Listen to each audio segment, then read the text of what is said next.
Hello students, welcome back to today's video lesson class. We have already completed our final term syllabus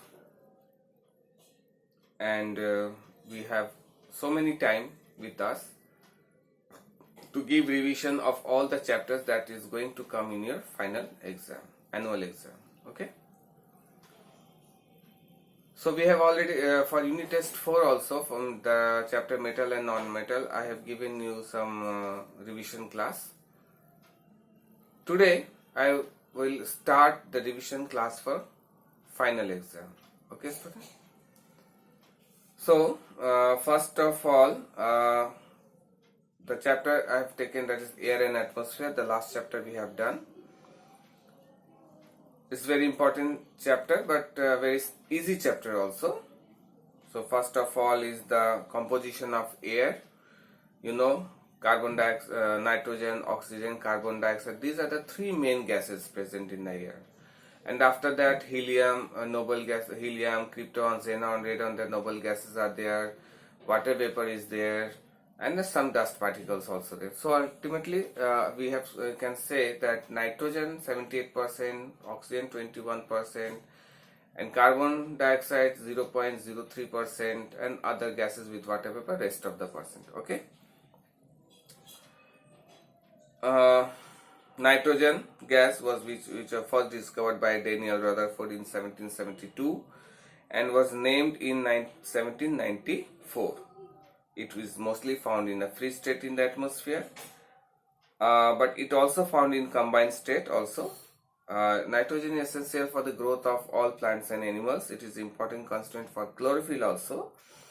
It is present in the cell of green plants. It is also important for the production of protein in animals. Okay. Now we'll see the laboratory preparation of nitrogen. First, before that, when carbon,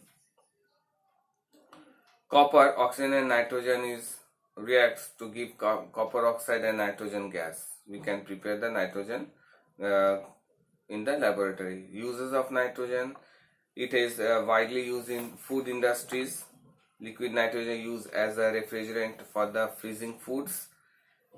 Manufacturing of ammonia, so by the process called Haber's process, where nitrogen and hydrogen reacts in the presence of at about high pressure and at temperature to 450 degree to 500 degrees Celsius. In the presence of catalyst called iron, you get an ammonia gas, and this process is called Haber-Bosch process. Nitrogen is also used to manufacture nitrogenous fertilizers like ammonium nitrate, calcium cyanamides, widely used for the agricultural purposes. Urea also. It is also used in the manufacturing of nitrotoluenes, nitrocellulose, then nitroglycerin, used as an explosive bombs. It is also used in the dyeing industries for making dyes for the coloring the fabrics. Then it is also used in the medicine for including antibiotics. Then renewal of nitrogen, how the nitrogen which we are using, how it can be renewed to the atmosphere again. So for that we have the 5 steps process, that is called nitrogen fixation, assimilation of soluble nitrates, ammonification, denitrification and nitrification, then denitrification. So all this process comes under the point that is called nitrogen cycle. In this nitrogen cycle, free atmospheric nitrogen gets converted into nitrogen compounds and enters in the soil. These compounds are taken by the living organism and become a part of bodies also. Eventually, these nitrogenous compounds are returned to the soil and are then converted back to the atmospheric nitrogen. So the nitrogen cycle, first is the nitrogen fixation. How atmospheric nitrogen get fixed? Atmospheric nitrogen is first fixed by some bacteria, that is called nitrogen fixation bacteria Rhizobium, which lives in the nodules present in the roots of the leguminous plants. Okay, so they live with the plant by the process, relationship that is called symbiotic relationship, and the process symbiosis. They take atmospheric nitrogen and mix it to the soil in the form of some compounds from the soil.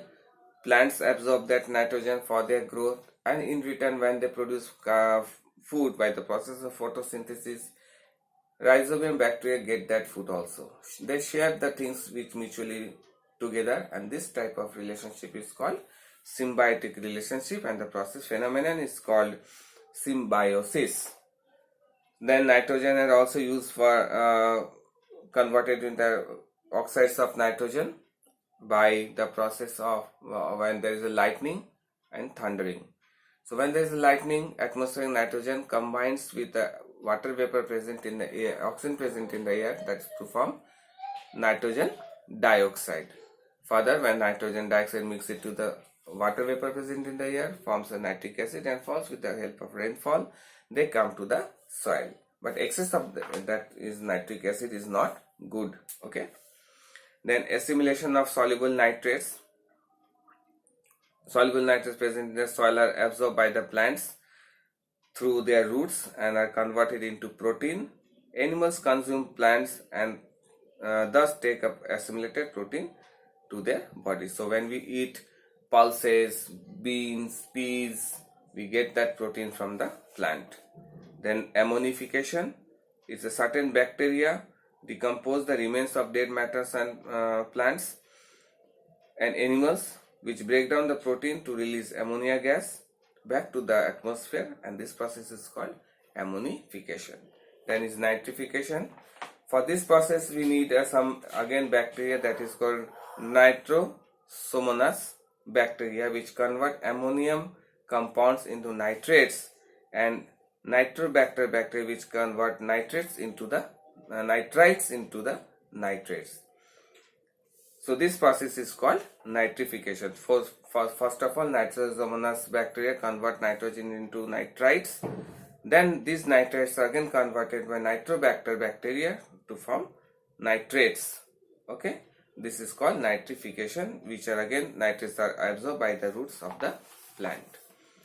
Then after that is a denitrification, another process. Denitrification is a process in which Pseudopodomonas bacteria which convert nitrates into free nitrogen by the process of denitrification, which again release to the atmosphere. So the nitrogen goes back to the atmosphere again. Again this nitrogen is fixes to the soil by rhizobium bacteria, lightning, nitrification, ammonification. Again denitrification takes place. So whole this cycle is called nitrogen cycle in nature. Okay, so students, in today's video I will stop here. In the next video lesson class I will give revision from the oxygen and the process of preparation of oxygen in the laboratory. Okay, after that properties of oxygen, all these things we will discuss, and after we will also discuss about the air pollution in the further video classes. Carbon dioxide is there. So I hope you have understood this chapter properly. Go through again these chapters.